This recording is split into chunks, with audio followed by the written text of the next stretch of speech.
You are listening to Essence, a podcast about story, journey, and self.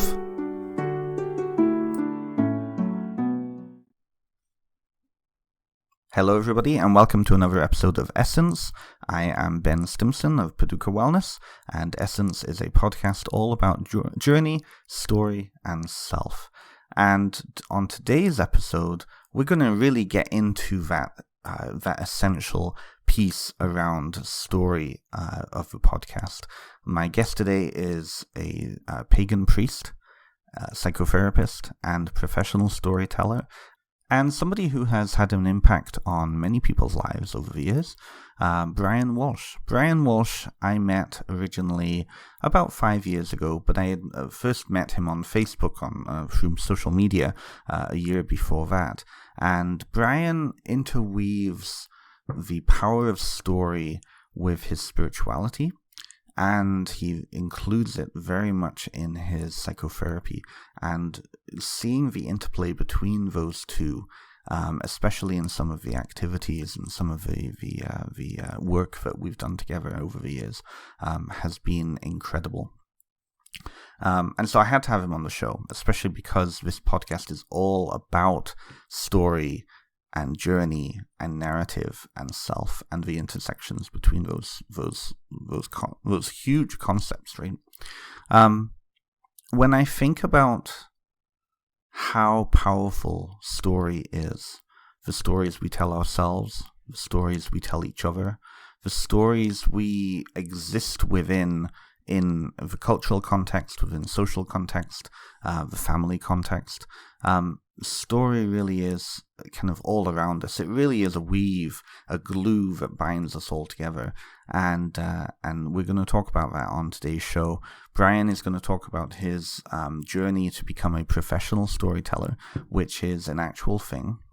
Historically, storytellers have been in most societies. They've been well paid, they've gone around, and they've been entertainers, as well as mystical keepers of knowledge and wisdom, and we see in various different forms of entertainment that concept of story being an encapsulation not only of just stories to entertain, but of much deeper wisdom. And we're going to talk about that on today's show too. And in the world, especially in Canada here in the United States, there is a guild of professional storytellers who come together and who hone their craft and perform for the public. And he's going to talk about his journey in that regard, how he became a professional storyteller, and then how that storytelling kind of impacted both his professional life and his spiritual life to some degree. Brian has, as I said, been a huge impact on my life, and I'm so pleased to have been able to peg him down because he's a very busy man. He's currently booking just for Zoom conversations, so I was pleased to sit down with him a few months ago and chat about his work. So without further ado, let's head straight into the podcast. Hello, welcome to the show. I am very pleased to welcome a good personal friend of mine and in many ways mentor, and he may shirk at that, but I've certainly seen him as a mentor in my life. Brian Walsh. Brian, welcome. Hi, it's good to be here. Brian Walsh is a professional storyteller specializing in Celtic mythology as a source of both wisdom and humor, discomfort and delight. Brian's background is in psychotherapy, world religions, and Celtic studies. He has told stories at diverse venues, including the Toronto Storytelling Festival, schools, universities, and around the campfire under the stars, and that's where I met him originally. In addition to being a storyteller, Brian is a priest in the tradition of Celtic neo-paganism, works as a clinical spiritual care provider at a mental health hospital, as well as a campus chaplain and adjunct faculty at the University of Toronto. And welcome, Brian. Well, thank you. It's good to be here. Welcome. So, Brian, I was reflecting actually on how we met. We met at an event a good almost 5 years ago now. It doesn't seem that, but it has been about 5 years. And it was around a campfire, and you were telling a story. Yeah, I probably was. It's So then it must have been fairly late at night already then. It must have been fairly late at night, and it was quite chilly outside, but the story raptured us.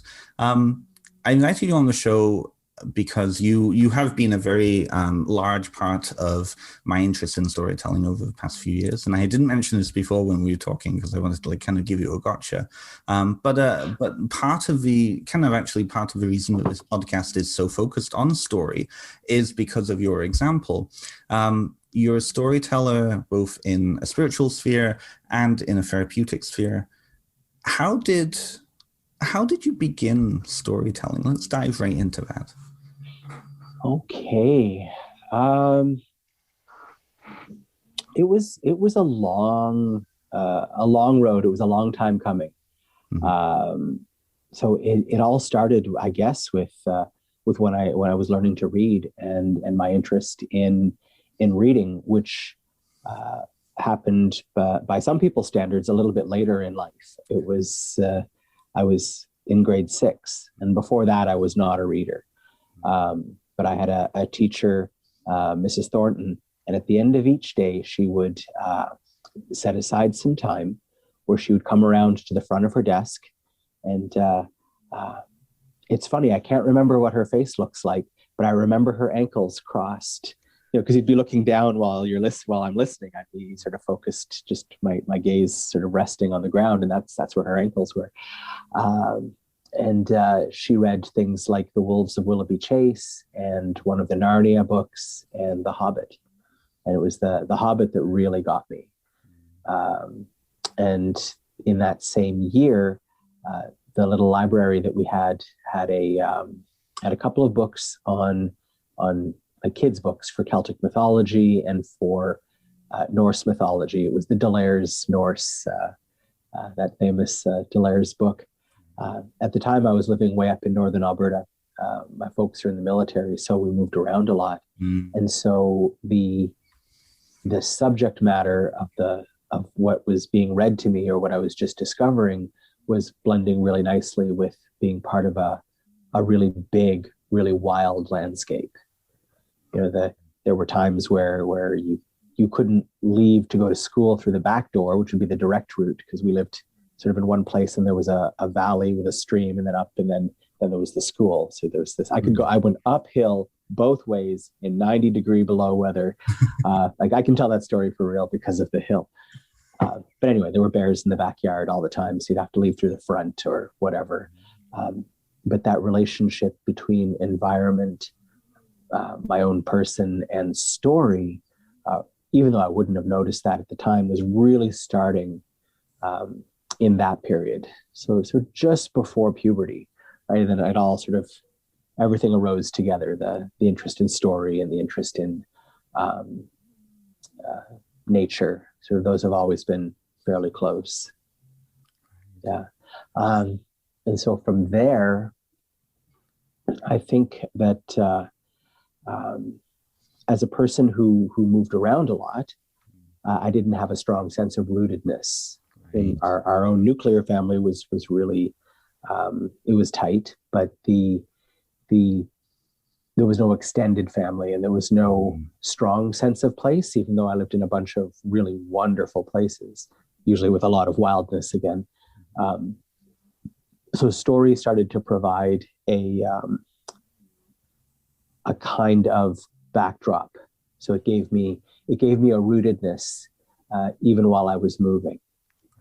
And so I wasn't rooted in a given place, but I was rooted in a given set of stories. Right. And that sort of emerged through junior high. But I didn't know there was such thing as a storyteller in junior high. It wasn't until I moved to Toronto that I discovered that there was even such a thing as a professional storyteller or a storytelling community or anything like that. And so that would have been in 88. Okay. So yeah, I was in the middle of university. And then because I was studying Celtic studies and religious studies, there was a lot of emphasis placed on story in both of those fields. And the anthropology stuff, there was story there as well. And I sort of kick myself now, because even though it was way back in '88 that I knew that there was such a thing as storytelling in a professional storytelling community. I didn't get up and tell professionally until like 2012. It was one of those things, oh, I'll get around to it. Right. You know, but right. But there was a huge lull, well, not a lull, but I was busy getting on with other parts of my life that every once in a while I would rediscover, you know, that there's something happening out there. And I'm pretty sure more than once I discovered it for the first time. Right? Yeah. Like in the same way that therapeutic insights show up and then like, oh, I had this great brainwave. What was it? Then you have the great aha moment all over again, like it's new. Yeah. And then if you're lucky, there's somebody around to say, you know, you've said that before, right? Right. Oh, it must have been somebody else. That must have been somebody else. But yeah, that's sort of the broad gloss of it. And so I think that story, mythic story in particular, has held a really central role to how I view myself and how I view the world. Yeah, there's a real ancestral connection in your stories too, specifically the interest in Celtic, but also the some of your favorite stories that you tell professionally. There's a real ancestral connection there, isn't there? Oh, absolutely, absolutely. Mm-hmm. And I find that that's something that that's where the nature piece comes in again. Yes. Right. Like. Yes. On one hand, it's a way of finding rootedness and ancestralness for myself. Yes. But as somebody who's like, I've never set foot on Ireland. I'm very much, you know, which is always shocking to people. Yes, yeah, they're always really surprised. If anybody wants to throw a ticket my way, I'm open to the notion. But my life has kept me here fairly steadily. But even the Ireland that I'm telling about is a deeply forested, like I know what it is to be in deep forest. I know what it is to be in a place with bears or with you know, coyotes, maybe not wolves, but some of the things that are in the stories have been part of my lived experience here. Right. In the same way that perhaps somebody who's living there, they can be like, this hill right here is where it happened. You know, but in the story, they walked straight into the woods. I can't even see a tree. Right. And that's, of course, not the fault of the local inhabitants. Yes. The British came and turned all of Ireland into ships at some point. But the result is that the current greenery is one of fields. Mm-hmm. And the ones in the story, yes, there are fields, but there's a huge forest. Yes. Right. And so I've got the forest side of things. Anybody who's been lucky enough to grow up in you know, the Canadian wilderness has the forest side, but they can never say, oh, it was this hill right here. Right. Yeah. But the river that my father, where my father's people are from, like the Miramichi in New Brunswick, it's about the same length and near the bottom the same width as the Shannon.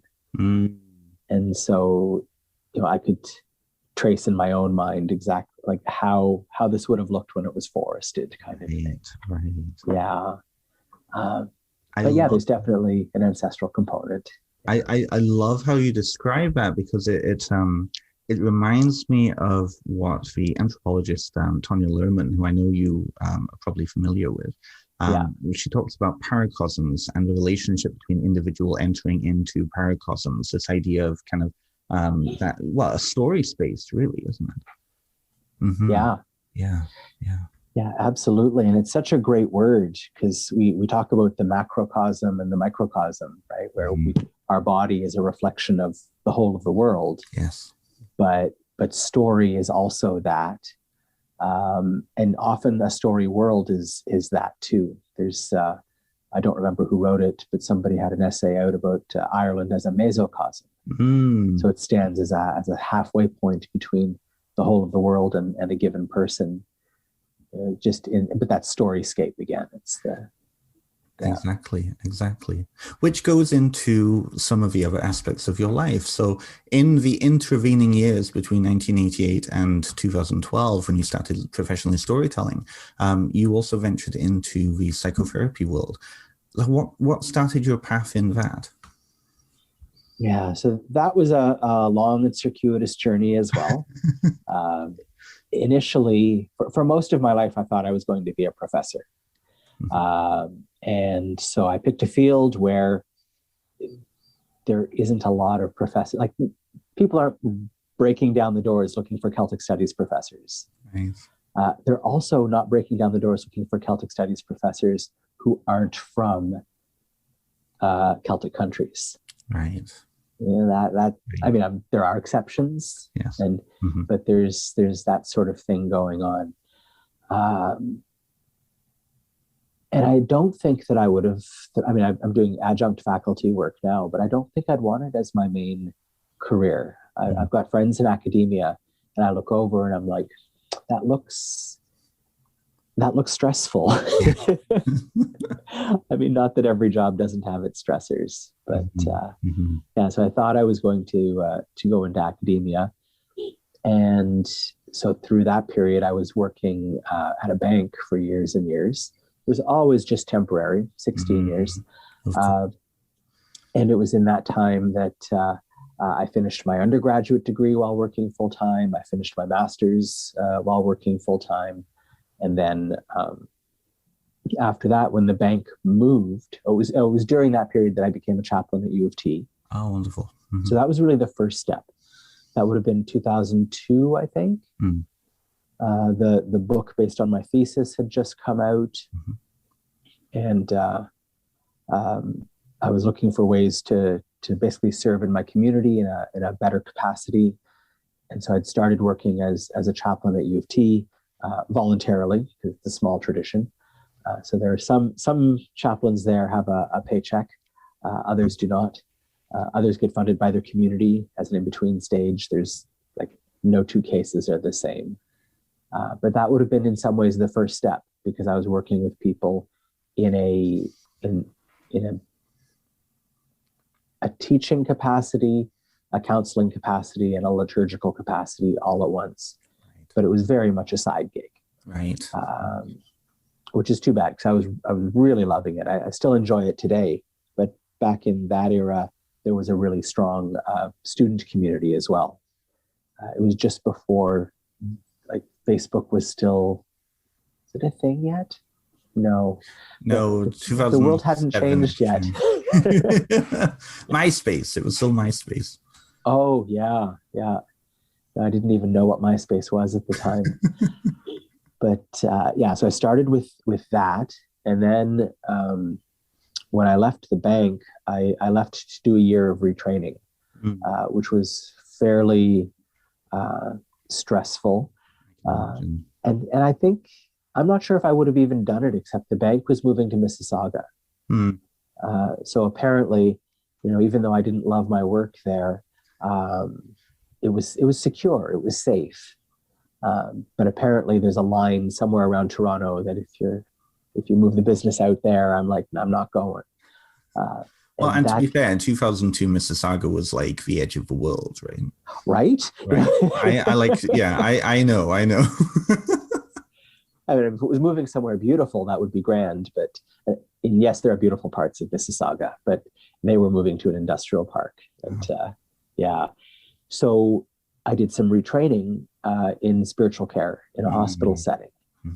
And so having the academic background that I had, the stuff that I thought was going to make me a professor, a lot of it was used as, what do they call it? Where one thing stands in for something else, equivalencies. Oh, equivalencies, yeah. Right, because most of the people who would be going into this profession would have an MDiv. So a Master's of Divinity. It was, our system has been designed for sort of a Christian world. And so they know what they're looking at when they're looking at their own stuff. Yes. Which is fair. Yes. But the community that I come from doesn't work that way. Yes. And so I was lucky to be able to use my Celtic Studies degree sort of in lieu of, these courses here look like these courses about biblical studies, and these courses here look like the history of, and these courses here, this essay I did, it's like the ethical version of your. So I was able to sort of show them that A is close enough to B And somebody working out of a Hindu tradition or out of an Aboriginal tradition would have the same difficulties even today. Yes. Or we can reframe it, have the same opportunities even today. Like if you can show the equivalency, you're fairly good to go. But what I didn't have was any of at the time they called them pastoral courses. Today they would call them psychotherapy courses, but faith development through the life cycle, spirituality and psychotherapy, those sorts of things. So I was working in the hospital by day and doing a 24-hour shift, probably once every second week. And this is right downtown, trauma hospital. There's a lot going on. And then I was taking night courses and staying just ahead of the curve on what they needed for equivalencies in this one capacity, which was good. I enjoyed every course I took, and they were all work relevant. Like I would learn a thing and I'd apply it the next day. So it's like, no, I hear you. Yeah. Yeah. So talk about just in time learning. But I really loved that. And so I spent, that was a year full time. And it wouldn't be like a year full time at a regular job because of all the overnights, plus the studying. And so that was intense, but I was younger then. I think I would not fare as well now.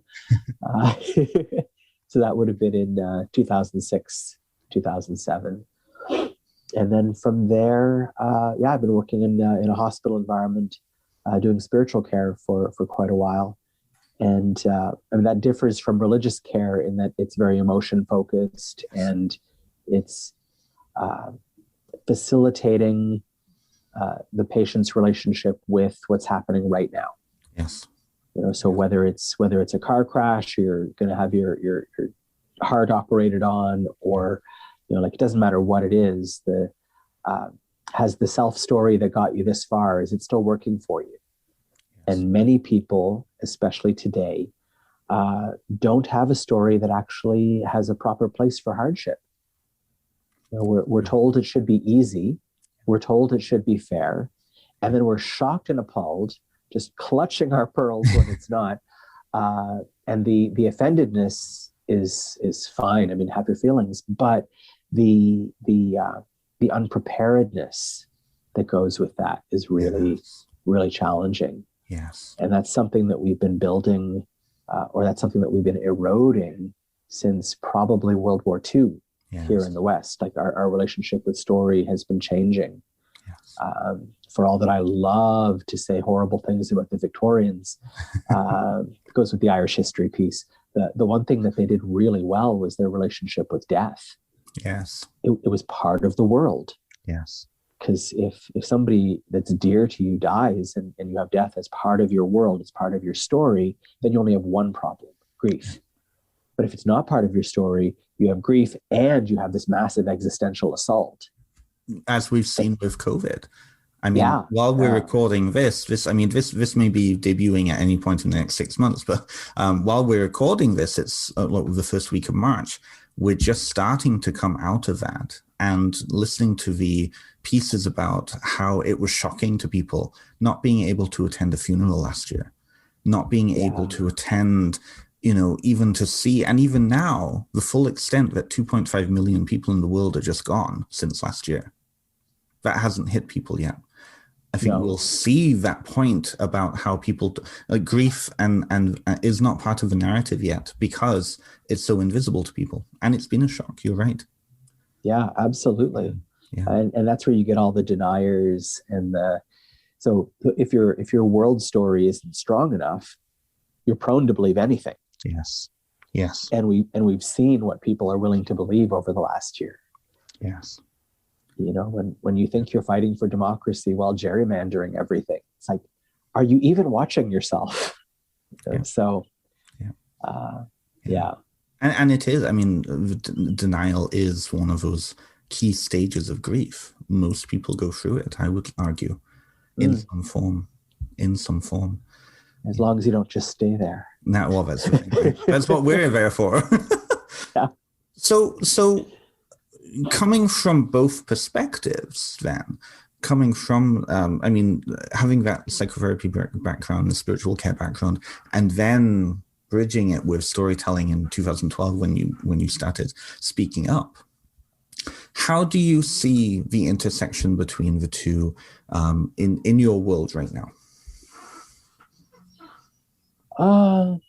I think that's an evolving answer. So part of me doesn't know. I'll have to look back on the whole thing when I'm done, and I'll tell you. But looking at it right now, I think that in a lot of ways, I use story for myself or when I'm telling stories, and the audience may or may not be privy to my agenda. But what I'm doing is telling a story that creates a world for me to live in. Yes. And it's a story that has to embrace self and nature and reality in a good way. And it makes room for hardship, and it makes room for overcoming, but also for all the feelings. And I think that whether it's high epic myth or fairy tales, it does give us room for all of those things. Yes. And so, and I'm sure literature does it to some degree as well. It's just the archetypal quality of myth and story and like fairy tale. I just prefer it. It's clearer than the latest novel by whoever. Right. And so it creates that piece where if I'm using it consciously, or with kids, you don't even have to use it consciously. The way they take it in, it makes them strong. Yes. Right. So I think that story is a source of strength. And when it's not, it can be a source of catharsis, that sort of thing. But in my work, it's helped me listen to other people's stories in a powerful way.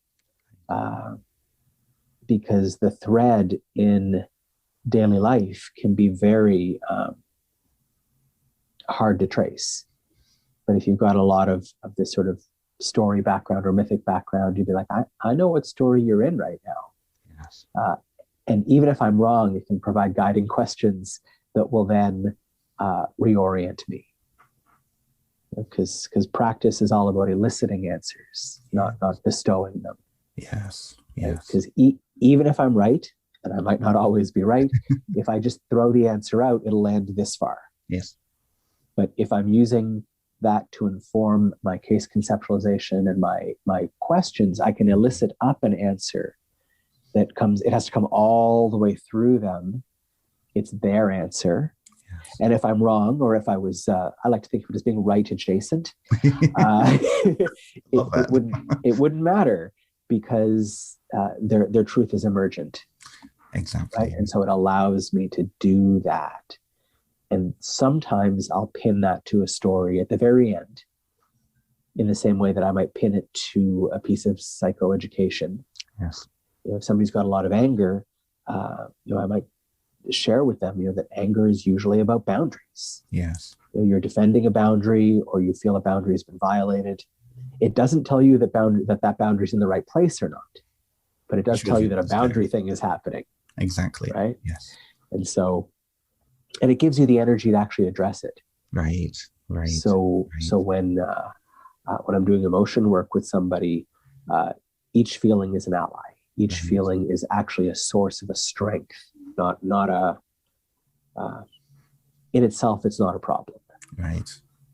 And so if somebody has anger issues, they probably have some boundary issues, that sort of thing.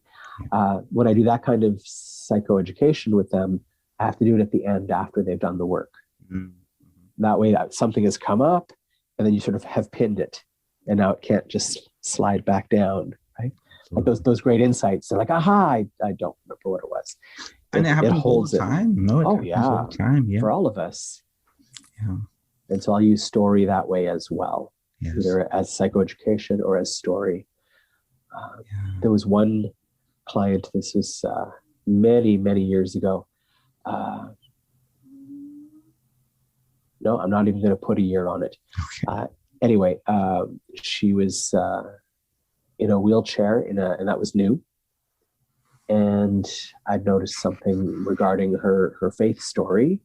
She was from a background with stories that I wasn't fully familiar with, but there was a little picture by the bedside, and I said, "Who's that?" And she told me, and then I asked for the story of who that was, and she told me that.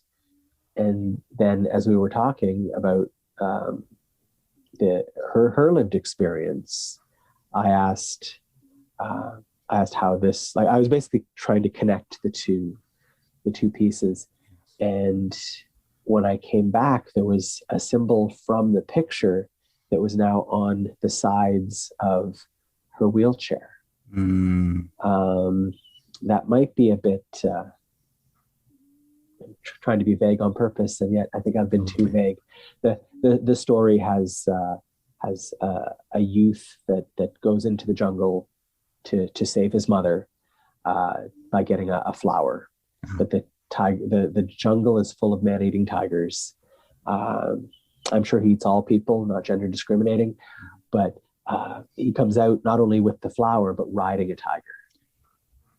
And so when I visited her the next time, her daughter had made tigers for the side of her wheelchair.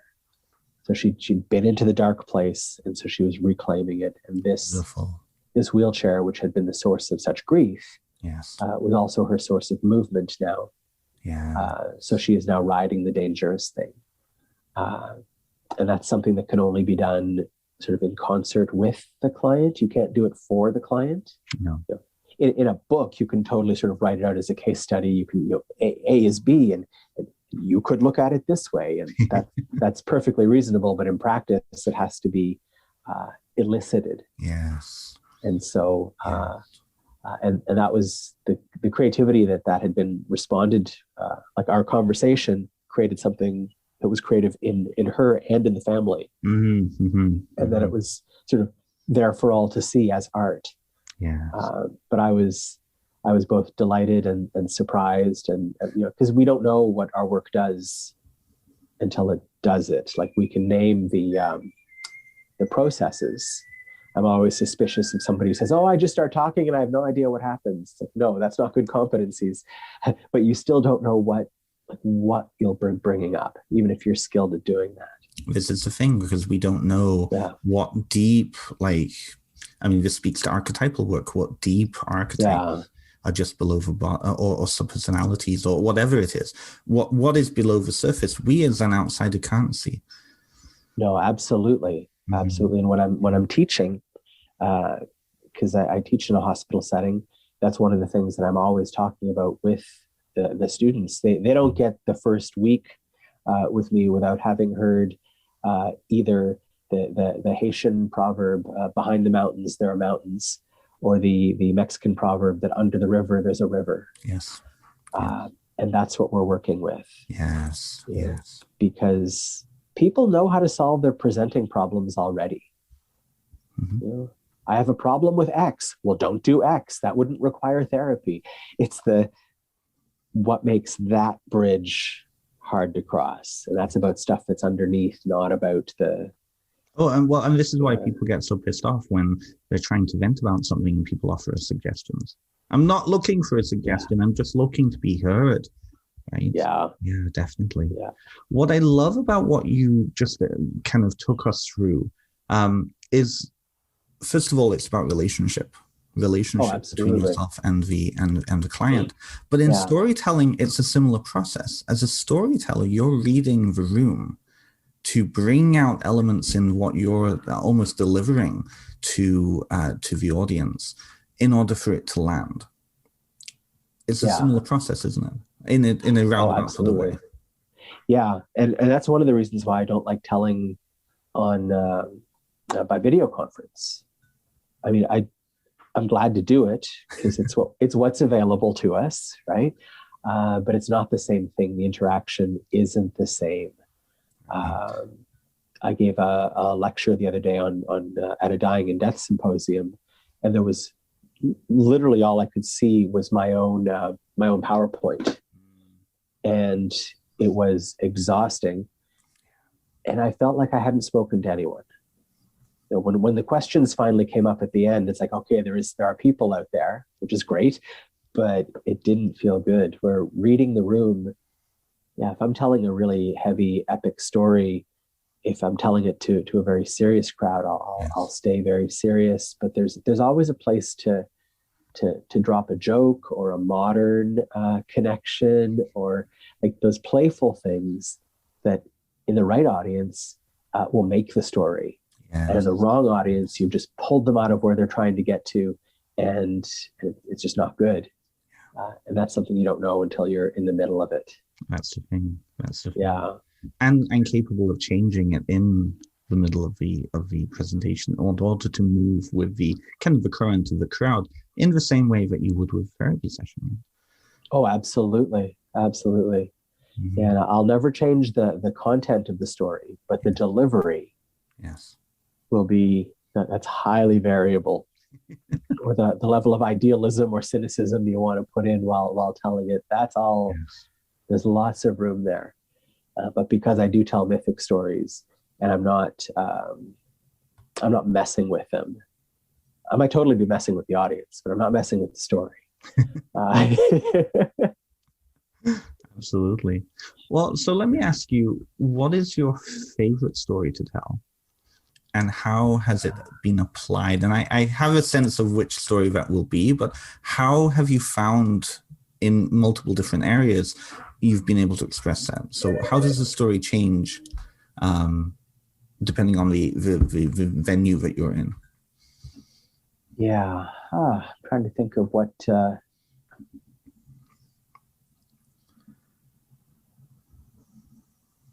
I think that like if I've got I don't tell to kids. I really like my audience starts at PG-13 basically, and not because I don't think younger kids can handle it, but their parents can't. The kids would be fine, but that's sort of the line I put on things, because there is a place for. I mean, these are mythic stories. There is sex, there is violence, there is. I mean, it doesn't need to be lurid, unless that's what you're going for. But it's not a candy gloss of life. These are archetypal stories. Yes. So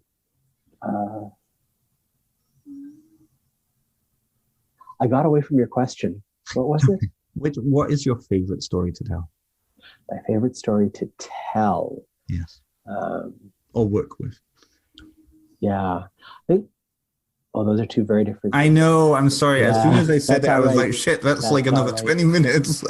I'm going to jump in with the second one. Even though most of the stories I work with personally are Irish stories, one of the ones that I really enjoy working with is the Persephone story. Yes. Yeah. And it's one of the ones that has suffered from a variety of changes over time. There was a person back in the 70s who wanted to recapture the perfect matriarchal version of it. And we don't have any material for that. So what she did is she just made it up. Right. And then somebody else took it as truth, and then it went forward from there. But in the original story, which sometimes I tell straight up, and sometimes I tell in part of my Brother Wingfoot set. I'll tell you about Brother Wingfoot in a sec. Oh, please do. But the story is about a girl who goes through something that is very traumatic, but also grows and becomes something really powerful. Right? Like she had no idea what was coming, which could be a metaphor for puberty. It can be a metaphor for death. I mean, and that's a pretty thin metaphor, because it's death who comes and takes her away. And her mother is just shattered, right? If we make that a story about a girl who runs away with the biker bad boy, you lose the trauma, which I think when the people who were changing the story, they were actually trying to avoid the trauma. But if somebody has experienced a trauma, to use that story as it is, you have the story of a traumatized girl who becomes a great queen. Yes. And transforms the realm she enters. right? Like that is massive. All stories become stories starting with a complicating incident, because once upon the time there was a little girl, she lived a perfectly adequate life and nothing bad happened to her. And then she grew up and, that's not a story, right? But she is plunged into the underworld, becomes queen of the underworld. And that's the thing. We don't leave our traumas. We integrate our traumas. Yes. And so she turned the underworld into a better place for having been there. Yes. She also ends up with the only husband in the pantheon who doesn't sleep around. So it's a complicated story. It's a wonderful story. But that's one I like to work with as it is. And I like to, I just gave you the very opinionated version, but looking at why other people feel the need to change it. Yes, that's a big one. It tells me a lot about them. Yes. And their relationship with trauma and their relationship with the reality of violence. And they might have very, very valid reasons for all of those things. Yeah. But is the product like the end shifted story, is that helpful? Yes. Or is it bypass? Right. Yeah. Because our culture is all about the bypass. It is. Yeah. No, it is. It is. It is. Yeah. It is. What I love what you just explained for us very beautifully, by the way, is again how different people have different relationship. It always comes back to relationship with story, and that's what I love about this work. You and I, we were talking about it the other day. We're both very interested in superheroes, the new modern way that mythic stories have kind of manifested themselves lately, and even within. With superheroes, if you go to a cosplay convention or you go to a LARP based around these stories, you're going to have different interpretation in every single way, a reclaiming of these characters in their own way, and it tells a lot about the individuals and their relationships with these characters. Yeah, absolutely. Mm-hmm. And my favorites are the ones who have applied a great deal of creativity and yet still manage to not violate canon. Yes. Right. There's a both and there. Yes. Because if it's too tight, you haven't done anything. If it's not tight enough, it's like, well, who is that? Like, I don't even recognize what you are, but there's a space in between where it's like, I love that. But yeah, all of those stories start with, not all, but most start with a kind of initial trauma that causes the hero to rise up. Luke loses his family in Star Wars, or Batman loses his family. Spider-Man loses Uncle Ben. Kal-El loses his whole planet. Yes, exactly. It all starts with something horrific happened. And how many fairy tales start that way? That's the thing, right? It was always once upon a time, everything was fine. Oh. And when it wasn't, the story starts. That's because it wouldn't. Life isn't perfect. Being born and then living a wonderful, perfect life and then ending. What kind of a life is that? I don't know anybody who has that experience. Oh. No, it doesn't match reality. No, it really doesn't. Yeah, and it's curious because it's curious because I find people can recognize in another story what they can't recognize in their own life, and it's an interesting interplay there. There's an interesting interplay between, how much of our own stories we bury and we're not interested in looking at and we don't recognize, but we'll see it in somebody else's story. Yeah. Yeah. And that's part of why telling your story to a therapist can be so important. Yes, in the training program that I went through, we ended up doing our autobiography like 5 times. And about the third time, people are saying, why am I doing this again? Nothing has changed. Yes. Well, your facts haven't changed, but I hope you have. I hope your relationship with them is in motion. Right. And then by the fourth or fifth time, you're like, yeah, I get the drill. Let's see what shakes out. And you just write it. You just do it. But there's that middle stage where it's like, this is dumb. Yes. No, and it's true. People do get to that stage. Yeah. I want to ask you about Brother Wingfoot in Wingfoot. In that context of that interplay between yourself and your story. First of all, who is Brother Wingfoot? Okay, he's a persona that I tell some of the Greek stories through, in a way to make them sort of funny and new. And I don't change the plot points, but it's basically set in. So Brother Wingfoot is Hermes, basically. And I'd been working with the Brother Wingfoot character for about 2 years before I got to the point where I was writing some jot notes to myself and I was just using initials, and I realized that Brother Wingfoot has my initials. So you'd think I'd have noticed that way earlier, but I didn't. But he's so maybe he's just a part of myself who gets to be really outrageous. But he tells Greek stories, but they're set in the Ozarks. And I've never been to the Ozarks either. They're set in some imaginary South, really. And none of the characters keep their old names, but they all have names that elicit their character.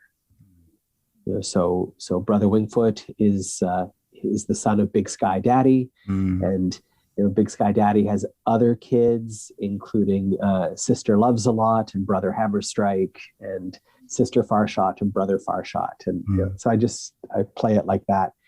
And the Persephone story actually starts with Brother Wingfoot sort of jumping at the mic and then introducing himself and introducing the beginning of the story. Right. So it's I haven't looked at it in a while, but it's something like, "Hooey, I'm Brother Wingfoot. I'm here to tell you many, many things. Like all the wonders of Middle Mountain, I'm in charge of many things. I'm in charge of buying and selling, so I'm in charge of stealing. And I'm in charge of talking, so I'm in charge of lying. But mostly I'm in charge of bringing messages from the wonders of Middle Mountain all the way down to you Valley folk, and from you Valley folk back up to the wonders of Middle Mountain. But today I'm here to tell you about how winter and spring came to be. You see, back in the before time, Big Daddy, or Big Sky Daddy, he had Starry Mama to keep him company. And Deep Blue Daddy, he had Green Earth Mama to keep him company. But Dark Daddy down there, he didn't have no one. And he was sore lonely. And so I think that's just love it. I love the it. opening. I love it. But even in that one, like I don't gloss over the fact that permission was lacking. So even though it's put forward in a playful, ridiculous, high-speed way, the core story is still one of fall and of victory. So that's a fun one to tell. I every time I hear it, I love it. Yeah. I think actually the last time I saw you told that story on the campfire. I think you might be right. So yeah, it's been a couple of years now. So last question then. When it comes to, I'll just make it simple. What have you learned about yourself through this process? In 2012, you started professional storytelling. All of your various aspects of your life kind of flowed into it. What have you learned about yourself? I think one of the biggest things is I used to be really introverted, and arguably I'm still fairly introverted. Despite the fact that I have a long love affair with the mic now. It's the value of community and the value of how that energy moves back and forth has been really important to me and really valuable to me. The importance of being seen, which then I can turn around and it becomes the importance of making sure that my client is seen, right? Because if it's something that I didn't think I needed, but really did. Because to see and be seen, that comes right back to like the Hindu notion of darshan, Hugely. With the images with the big eyes, it's like, I see you. Everyone needs to be seen by their God. Everyone needs to be seen by their community. Yes. And everyone needs to be seen by themselves in a way that builds them up. Yes. Yes. And so story becomes a mirror for all of that. And even the stories that don't land, like, I'm not in there anywhere, at least not today. Yes. Because our relationship with story changes over time. Even my favorites, like the Birth of Lou is a story that meant something completely different to me a decade ago than now. Yes. Like just my relationship with it changes. Yes. I think there's it might be an Ojibwe saying, it might not, but you haven't heard a story until you've heard it 7 times. Mm-hmm. And I think that's really true with our own story, and it's true with how we relate to myth, because we're in motion. Right? And it's not like 7 times in a week. You need to hear it like with space in between for you to change and grow. And I think those are some of the things that came up for me. Yeah, that's beautiful. What you said really connected with something that another guest of mine, Tracy Kelly, whom we both know and love, said many months ago now, around her book and around the images that she displays in that book. You can come back to the same scene over and over again, but throughout your life, the image you'll have a different relationship with it. You'll get something different out of it, right? It's all about internal relationship. Absolutely. Yeah. And that requires keeping things a little loose.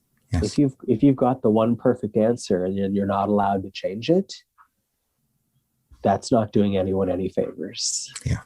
Yeah. Absolutely. Yeah. That reminds me of a very common saying in the storytelling world, that written down stories are dead.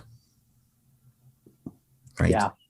Yeah. Because once you write down a story, it no longer has that living element. It doesn't have that relationship. It's dead. That is orthodox, the story.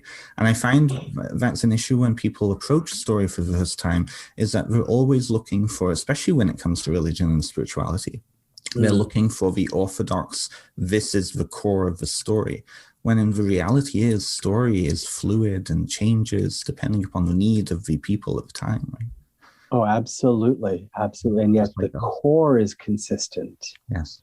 Yeah. And so, there's 100 right ways to change a story. There's also 100 right ways to make a zoo of it. Absolutely. Well, Brian, you can tell if somebody's understood a story by how they shape it. It's true. Yeah. It's true. And it does tell a lot about not only their own life experience, but also the lessons that and the agenda that they're coming with. The marketing world tells us that, right? Absolutely. Brian, it's been an absolute pleasure to have you on. If people are interested in your storytelling or learning more about you, where can they go? I'm on Instagram at brianwalsh.ca. I have a website, brianwalsh.ca. I can also be found in Twitter. I don't remember if it's a dot or an underscore, but those are the easiest places to find me. Perfect. And I will put all those down in the show notes. That would be great. Brian, I have to have you on again at some point. We'll dive into a more specific discussion, and maybe a couple of panels would be fun. Oh, that would be fun. Yeah. And you can wear a different vest. Sorry, inside joke between Brian and I. But again, thank you so much, Brian, and thank you for watching.